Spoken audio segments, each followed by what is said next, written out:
குழப்பத்துல இருந்து நம்பியார் தீர்த்து வச்ச ஐயப்பன். என்ன நடந்தது? இப்போ அதை பத்தி பேசுறதுக்கான காரணம் என்ன? நான் சொன்ன மாதிரி தாங்க, உண்மையில என்னோட நண்பர் ஒருத்தர் எனக்கு பர்சனலா ஒரு மெசேஜ் அனுப்பி என் மனசுக்குள்ள ஏகப்பட்ட குழப்பம் இருக்கு. அதை நான் வெளியில சில விஷயத்த சொல்ல முடியுது, சில விஷயத்த சொல்ல முடியல. அதுக்கு நான் எப்படி மாலை போட்டிருக்க நேரத்துல ஒரு முடிவு எடுக்குது அப்படின்னு நான் சொன்னேன். நீங்க மாலை போக்குற நேரம் சரி, மாலை போடாத நேரத்திலும் சரி, இதை பண்ணுங்க, இது சரியான ஒரு முடிவா இருக்கும் அப்படின்னு சொல்லி நான் சொன்னேன். எதை சொன்னேன் அப்படின்னா, நம்பியாருக்கு ஐயப்பன் சொன்ன ஒரு விஷயத்த தான். ஒண்ணுமே இல்லை, இப்போ நிறைய இணையதளங்களை நம்ம ஒரு நல்லதா சரியா தப்பா அப்படிங்கிறத இணையதளத்துல போட்டு நம்ம தெரிஞ்சுக்கிறோம், குருசாமிகள் இருக்கும். ஆனா நம்பியார் சாமிலாம் மலைக்கு போகும்போது ஏகப்பட்ட குழப்பங்கள் இருக்கும்போது அவங்க இது சரியா தப்பான ஐயப்பன்ட்ட கேட்கிற முடிவு எதுன்னா இந்த முறைதான். நான் சொன்ன மாதிரி பிடிஆர் ஃபேமிலியை ஆக்சுவலா வந்துட்டு அந்த சிலை சேதமடைஞ்சதுக்கு அப்புறம் புது சிலை தயாரிக்கலாம்னு சொல்லி பிடிஆர் ஃபேமிலியை முடிவெடுத்த ஃபார்முலாவை தான் நம்பியாரும் முடிவெடுத்தார். அது என்ன அப்படின்னா வேற ஒண்ணுமே இல்லை, சீட்டு குலுக்கி போட்டு பார்த்துருக்காங்க.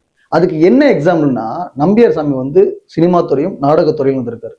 அவர் வந்து ஒரு படங்கள்ல மீசத்தாடியோட இருக்கலாம், இன்னொரு படங்கள்ல மீசத்தாடி இல்லாம இருந்திருக்கலாம். ஆனா அவர் ஐயப்பன் கோயிலுக்கு மாலை போட்டிருக்காரு, ஐயப்பன்ட்ட கேட்டிருக்காரு, இந்த மாதிரி என்னோட வேலை இப்படிப்பட்ட வேலை, நான் மீசை எடுத்துதான் ஆகணும், தாடி எடுத்தாகணும், உனக்காக நான் கஷ்டப்படுவோம் ஐயப்பா, என்னை சார்ந்தவங்களோ என்னோட குடும்பங்களோ எப்படி நான் கஷ்டப்படணும். ஏன்னா ஐயப்பன் கோயில் மாலை போடுறவங்க சில பேருக்கு டெய்லி சம்பளமா இருக்கலாம், சில பேருக்கு வார சம்பளமா இருக்கலாம், சில பேருக்கு மாத சம்பளமா இருக்கலாம். அதே மாதிரிதான் நம்பியார் சாமிக்கும். நம்பியார் சாமி என்ன பண்ணியிருக்காரு, மனம் உருகி என்ன பண்ணியிருக்காருன்னா சபரிமலையில சீட்டு குலுக்கி போட்டு பார்த்திருக்காரு. நான் மாலை போட்டிருக்க நேரத்துல என்னோட தேவைக்கு, என்னோட சூழ்நிலைக்கு நான் தாடியை சேவ் பண்ணலாமா கூடாதா அப்படின்னு சொல்லி சீட்டு குலுக்கி பார்த்திருக்காரு. அதுக்கு ஐயப்பன் கொடுத்த என்ன தெரியுமா கொடுத்திருக்காரு, சேவ் பண்ணலான்னு கொடுத்திருக்காரு. அதனால இன்னைக்கும் நிறைய ஐயப்ப சாமியை பார்த்தீங்கன்னா ஒயின் ஷாப்ல வேலை பார்ப்பாங்க, ஹோட்டல்ல வேலை பார்ப்பாங்க, நான்வெஜ் கடையில வேலை பார்ப்பாங்க, ஏன் துப்புரவு பணியாளராக கூட நிறைய இடங்களை வேலை பார்ப்பாங்க. என்னைக்குமே ஐயப்பன் வந்து இந்த வேலை பண்ணணும், இந்த வேலை பண்ணக்கூடாதுன்னு சொன்னதே இல்லை. நீங்க மாலை போட்டிருக்க நேரத்துல உங்க மனசாட்சிக்கு உண்மையா இருந்தா அது போதுமானது.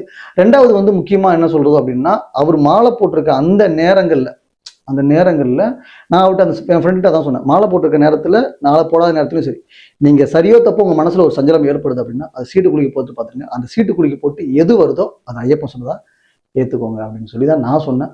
ஏன்னா எனக்கு ஒரு பழக்கம் என்னன்னா, எப்பவுமே நான் மாலை போடுறதுக்கு முன்னாடி சரி, மாலை போடுற டைம் இல்லாதும் சரி, அந்த டைம் என்ன பண்ணுன்னா, ஏதோ ஒரு விஷயமா இருந்தாலும் ₹1 காயின்ல ₹2 காயின்ல பூவா தலையை போட்டு பார்த்து நான் பண்ணுவேன்.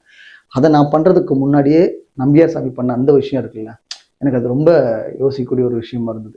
ஏன்னா உண்மையிலேயே மாலை போட்டுருக்க டைம்ல நமக்கு நிறைய சஞ்சலமான சில விஷயங்கள்லாம் வரும். அது சரியா தப்பான்னு உன்கிட்ட என்கிட்ட கேட்கறத விட நேரம் ஐயப்பன்ட்ட கேட்டா வேலை முடிஞ்சிடும்ல. சாமி சரணம்.